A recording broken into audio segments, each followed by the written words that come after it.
하나님께서 주시는 말씀은 요나서 1장 13절의 말씀입니다.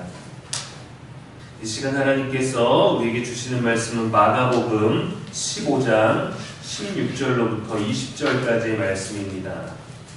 군인들이 예수를 끌고 브라이도리온이라는 뜰 안으로 들어가서 온 군대를 모으고 예수에게 자색 옷을 입고 가시관을 엮어 씌우고 격리하여 이르되 유대인의 왕이여 평안할지어다 하고 갈대로 그의 머리를 치며 침을 뱉으며 불어 절하더라. 희롱을 다한 후 자색 옷을 벗기고 도로 그의 옷을 입히고 십자가에 못 박으려고 끌고 나가니라. 아멘. 이것은 살아계신 우리 하나님의 말씀입니다. 이 시간 우리를 대하는 방식이라는 제목으로 말씀 전하겠습니다. 고난주간이 시작되었습니다. 내리는 비와 함께 또 여러분 안에 또 새로움으로 이 고난주간이 다가올 수 있게 되기를, 무엇보다 우리가 매년마다 생일을 맞이하고 또 기념일을 맞이하고 특별한 날을 맞이하고 또 누군가의 기일을 맞이하는 것과는 다르게 내가 지금 살고 있고 내가 지금 호흡하고 있는 이 삶을 주신 것에 대한 깊이 있는 사랑을 느낄 수 있게 되기를 축복해요. 마라톤으로 치면은 이 고난주간은 도착 지점에 거의 다 왔을 때쯤에 체력이 가장 많이 소비돼서 가장 포기하고 싶고 가장 몸의 한계가 다다랐을 바로 그때 끝까지 버텨야 되는 그 순간입니다. 십자가의 길도 이처럼 오래 걸리고 멀고 힘이 들고 내려놓고 싶을 때가 있죠. 그러나 그 뒤에 보게 될 영광은 지금의 고난과 비교할 수 없다고 성경은 증언해 줍니다. 로마서 8장 18절 말씀에 생각하건대 현재의 고난은 장차 우리에게 나타날 영광과 비교할 수 없도다 라고 했습니다. 그래도 그 영광을 우리가 기대하고 바라보더라도 십자가를 따르는 길은 여전히 어려운 거죠. 왜 많은 사람들이 이 힘든 길을 선택해서 가려고 할까요? 왜 자신의 인생을 또 자신의 물질을 자신의 시간을 바쳐서 헌신할까요? 자신을 위해서 주님께서 하신 일을 알기 때문입니다. 시간적으로나 공간적으로나 멀리 있는 이 성경의 이야기가 나를 위한 이야기로 느껴지면 달라져요. 마음에 있는 감동은 그렇게 오래 가지 못합니다. 또 그것을 대할 때 그 감동이 다시 살아나기는 하지만 그것은 오래 스스로 유지할 수는 없는 것이죠. 그래서 사람들에게는 영적인 감동이 있어야 그분의 십자가가 가슴으로 들어오게 됩니다. 마음과 삶을 변화시킬 수 있는 거죠. 사라지지 아니하는 생명력을 얻게 되는 것이죠. 단순히 예수님을 믿어서 우리들에게 좋은 일이 생기기 때문이 아닙니다. 이런 믿음은 고난에 쉽게 무너지는 돌밭에 뿌려진 씨와 같습니다. 예수님께서 정말 나를 위해서 무엇을 하셨는지 어떻게 하셨는지를 알아갈수록 우리는 주님을 더욱더 사랑하게 될 것입니다. 고백하게 될 것입니다. 그냥 갑자기 감동적인 음악이나 어떤 장면을 봤을 때 큰 마음은 없었지만 그저 눈물이 흐르게 되는 그러한 마음의 울림이 있던 것들이죠. 이 사랑이 깊어지는 여러분의 한 주 되시기를 주님의 이름으로 소망합니다. 비아돌로로사라는 말이 있습니다. 슬픔의 길, 고난의 길이라는 뜻으로 예수님께서 빌라도 법정에서부터 십자가, 골고다 언덕에 이르기까지의 그 십자가의 길을 말하는 거죠. 비아돌로로사. 겟세마네 동산에서 기도하시고 잡히신 다음에 여러 가지 고난의 과정들이 있었습니다. 병정들에게 잡히시고 군인들에게 침뱉음 당하시고 또 가시 면류관을 쓰시고 무거운 십자가를 고통받은 후에 지고 가시고 못에 박히시고 옷이 찢겨지시고 옆구리에 착이 찔리는 고통의 모든 과정들이 있어요. 고난주간 이 새벽 동안에 고통의 순간들 속에 숨어있는 예수님의 사랑에 대해서 몇 가지를 선택해서 나누고자 합니다. 오늘 본문은 빌라도를 통해서 법정에서 십자가 처형을 받은 그 직후의 상황입니다. 빌라도의 아내가 빌라도에게 얘기를 했어요.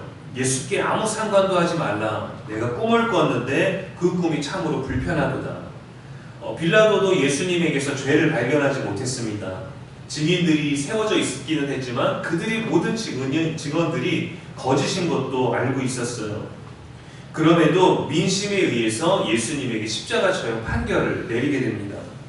나름 구해주려고 노력은 했지만, 우리가 기대했지만, 독자들도 성도들도 기대했지만, 결국 우리는 사도신경에서 본디오 빌라도에게 고난을 받으사라고 고백하죠. 결과적으로는 인류의 대역죄인이 되어버렸습니다. 빌라도 입장에서는 굉장히 억울하고 그를 지지하려고 했던 사람들 입장에서도 참으로 안타깝고 속상한 이야기지만, 오히려 이것이 예수님의 고난과 죽음에 대한 역사성을 증거해주는 내용들이 됩니다. 아, 빌라도라는 사람, 로마에서 파견되었던 그 사람이 있었지, 야, 그렇다면 이거는 허구가 아니라 실제로 있었던 역사적인 사건이구나 라는 것을 증명해주는 거예요. 빌라도는 채찍질하고 예수를 십자가에 못 박으라고 내어주었습니다. 그러니까 돈을 받고 일하는 로마 군인들은 지시받은 대로 이 일을 행하면 되는 거예요. 그런데 그들은 지시받은 일보다 더 많은 일들을 했습니다. 그들이 예수님을 대한 방식이 오늘 본문에 기록되어 있죠. 17절 말씀해 보니까 자색 옷을 입히고 가시관을 엮었습니다. 18절에 보면 유대인의 왕이라 평안할지어다 하고 조롱합니다. 19절에서는 머리를 치며 침을 뱉습니다. 20절에 보면 희롱을 다하고 또 옷을 벗기고 원래 옷을 입히고 끌고 나갑니다. 19절 말씀에 보면 침뱉음이라는 행위가 있죠. 여러분, 침을 뱉는 행위는 고통을 주기 위한 목적이 아닙니다.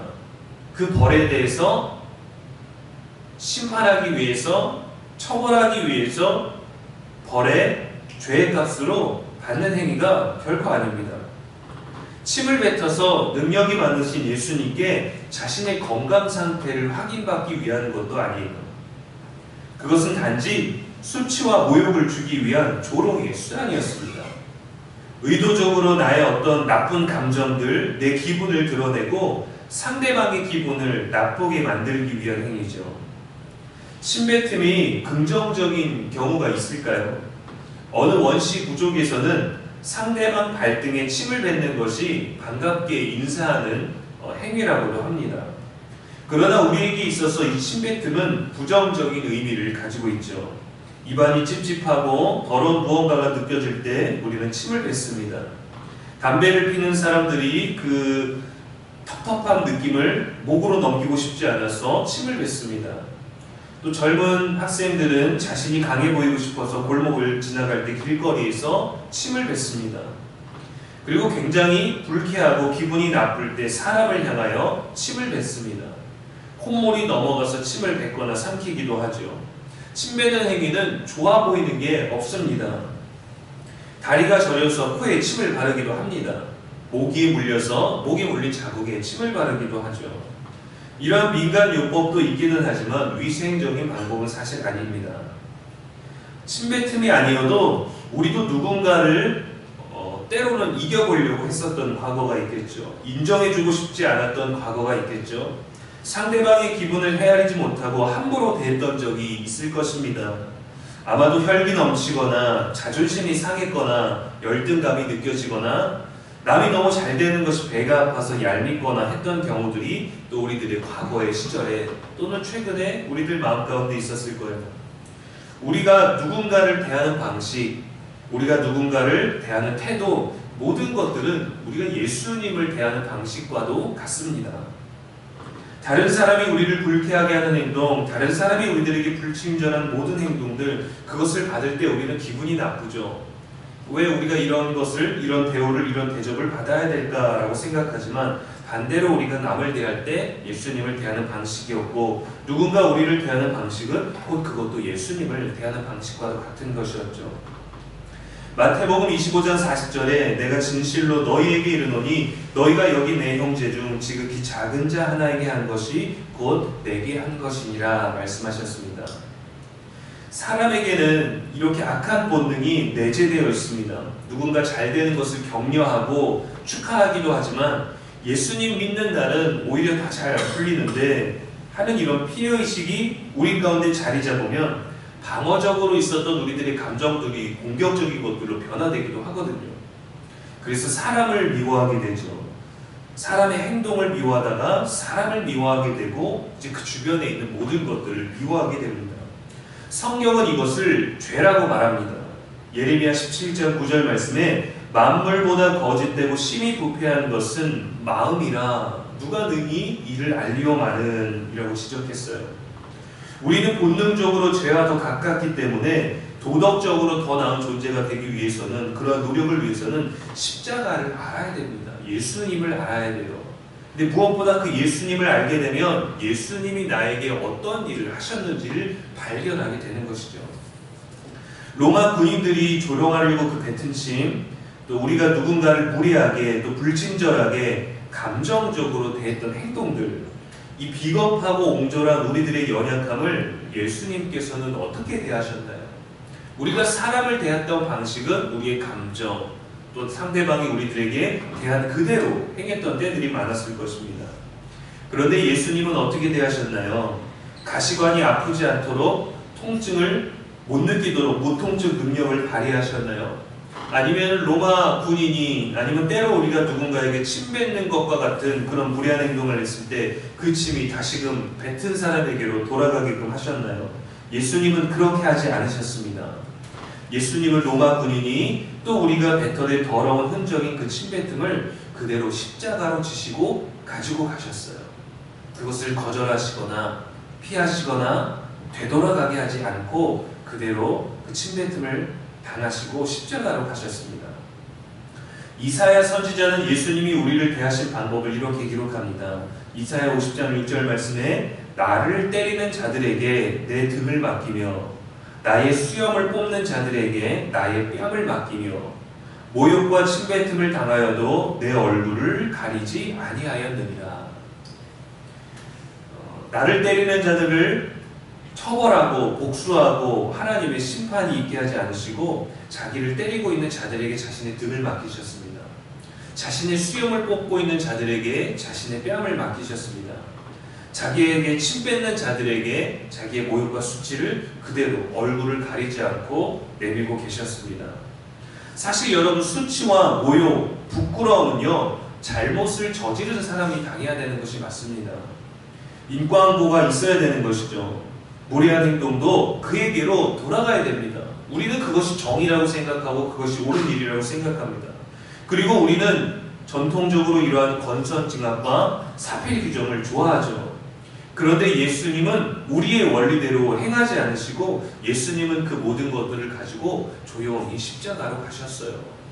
우리가 예수님을 대하는 방식, 우리가 누군가를 대하는, 때로는 무례하고 불친절하고 때로는 그가 악하기 때문에 그는 좋은 대우를 받을 필요가 없다라고 생각해서 마땅히 감정적으로 대하는 모든 것들을 예수님은 조용히 십자가로 가지고 가셨어요.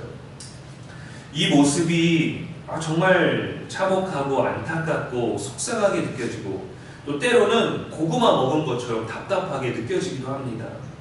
아니, 그렇게 능력 많으신 분이 왜 그런 수치를 고스란히 당하고만 계실까? 아니, 때로는 로마 군인이 예수님의 능력에 의해서가 아니라 침 뱉는 사람이, 계란을 던지는 사람이, 무언가를 던져버리는 그 사람들이 스스로 실수하거나 넘어지거나 할 수도 있는데 왜 예수님은 그 모든 것들을 그저 그렇게 고스란히 당하고만 계실까요? 우리는 이해하기가 힘듭니다. 우리는 그렇게 참아내는 행동들을 잘 모르죠. 그러나 여러분, 때로 여러분들이 부모가 되고 여러분들이 누군가의 보호자가 되고 누군가 함께하는 사람이 된다면 내가 사랑하는 사람이 무언가 수치와 모욕을 당할 때 그것에 대해서 우리는 당당히 가서 아주 옳은 말들을 하길 원합니다.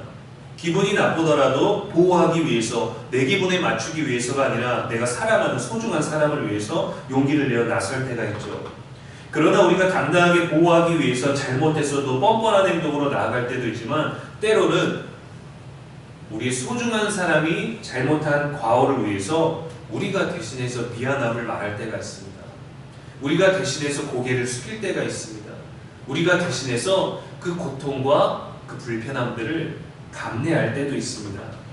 이럴 때 우리의 보호를 받고 우리가 지키고 있는 소중한 사람도 이해하기가 힘이 들 거예요. 그런데 예수님은 우리의 이해를 바라지 않으셨어요. 예수님께서 로마 군인들의 조롱을 이 시대 로마 군인처럼 살아가고 있을지도 모를 저와 여러분의 과오를 안고 십자가로 가셨습니다. 주님은 단지 그 일만 하셨어요. 너 왜 침을 뱉니? 너 왜 날 조롱하니? 왜 내게 이렇게 무례하게 대하니 아무것도 묻지 않으셨습니다. 그저 이 모든 일들을 가지고 십자가로 가셨어요. 이것이 예수님께서 인류를 대하신 방식, 저와 여러분을 대하신 방식입니다. 그분의 방식으로 인해서 우리가 나음을 입었어요. 우리는 각기 제 길로 갔지만 예수님은 우리의 죄를 담당하셨습니다. 우리가 침뱉음 당하지 않게 하시려고 그대로 십자가로 가셨어요.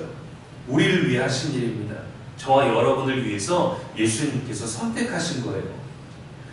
오늘 하루 저와 여러분이 사람을 대할 때 누구에게든지 예수님을 대하듯 바라보고 예수님을 대하듯 할 수 있게 되기를 축복합니다.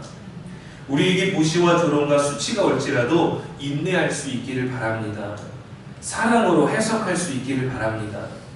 예수님의 비아 돌로로사를 걷는 영적인 참회의 시간이 오늘 하루의 시간이 되길 바라며 하늘에서 내리는 비를 기억하며 우리에게 주시는 축복이심을 깨닫고 우리 안에 있는 죄, 우리 안에 있는 본능, 우리 안에 있는 악한 마음들, 만물보다 악하고 죄악된 우리들의 모든 본능들이 내리는 빛 가운데 씻겨지기를 주님의 이름으로 축복합니다.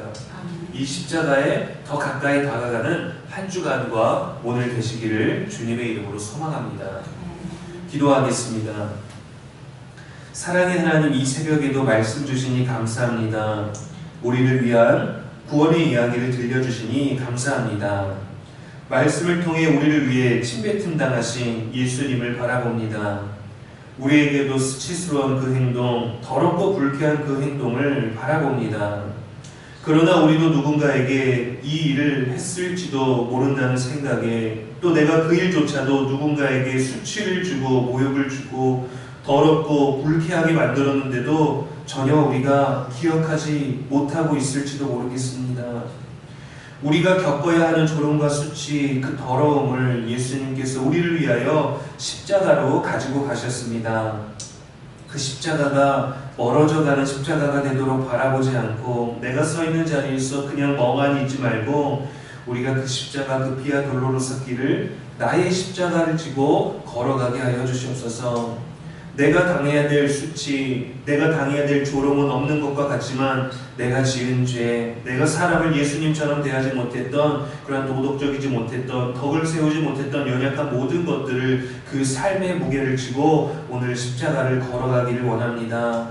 하늘에서 내리는 비를 통하여 우리들의 더러운 것들을 씻겨주시옵시고 예수님께서 입혀주신 의의 옷을 입고 걸어가는 복되고 거룩한 시간이 되게 하여 주시옵소서.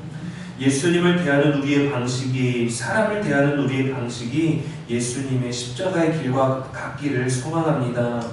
사랑하고 순종하고 인내하게 하여 주시옵소서. 고난주간을 시작하면서 우리가 십자가의 비아 돌로로사의 순간들을 바라보기를 원합니다. 우리의 죄를, 예수님을 조롱했던 사람들의 죄를, 하나님의 아들을 대했던 그 무례함들을 예수님께서 대체 어떻게 대하셨는지, 십자가로 가기까지 어떤 마음이셨는지, 우리의 죄를, 우리의 더러운 흔적을 어떻게 처리하셨는지를 한순간 그 모든 것들을 바라보면서 우리를 위하여 선택하셨음을 기억하게 하여 주시옵소서. 나는 선택하지 않았지만, 나는 회피하였지만, 나는 거절하였지만, 나는 부인하였지만 주님은 받아들이셨고 주님은 감내하셨고 주님은 선택하셨던 그 길을 바라보게 하여 주시옵소서. 오늘 하루 가운데 내리는 비에도 감사하게 하여 주시옵시고 계절이 바뀌는 이 변화 가운데 우리가 먼저 변화되게 하여 주시옵소서. 우리가 사람을 대하는 방식이 변화되게 하시고 우리가 예수님을 대하는 우리들의 삶의 태도가 변화되는, 또 영적으로 우리가 감동을 느낄 수 있는 복된 하루가 되게 하여 주시옵소서. 우리의 구원자 되신 예수님의 이름으로 축복하며 기도합니다. 아멘.